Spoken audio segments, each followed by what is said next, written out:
Монгол улсын хүний эрхийн үндэсний комисс 2024 оны онцлог ажил.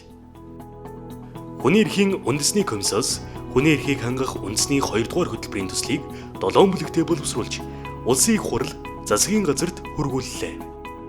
Монгол улс дахь хүний эрх чөлөөний байдлын талаарх 23 дахь илтгэлийг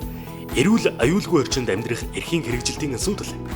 боловсролын салбар дахь хүний эрхийн нөхцөл байдал, байнгын асаргаанд байдаг хөгжлийн бэрхшээлтэй хүүхэд, хагас ба бүтэн өнчин хүүхдийн эрхийн асуудал, гэр бүлийн харилцаан дахь гендрийн эрхтгч байдал, хүний эрхийн зарим асуудал, иргэний нийгэм болон байгаль орчны чиглэлээр хүний эрх хамгаалагчдын эрхийн хэрэгжилт, хорих ял идэлд суллагдсан хүмүүсийн нийгэм эдийн засаг, соёлын эрх,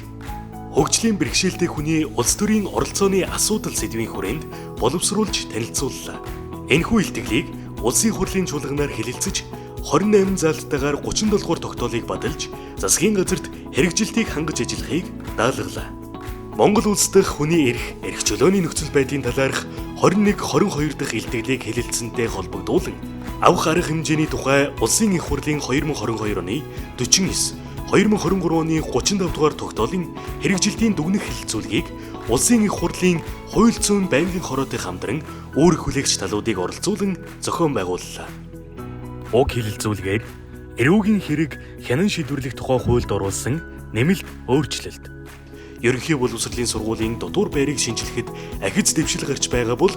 хүүхэд хамгааллын бодлогыг хэрэгжүүлэх нөөцийг шийдвэрлэх, ахмад настанд үзүүлэх тусламж үйлчилгээг сайжруулах, иргэний болон улс төрийн эрхийг хамгаалах чиглэлээр галдажгүй чөлөөтэй байх эрхийг хангах чиглэлээр өөрчлөлт гараагүй болохыг дүгнэлээ.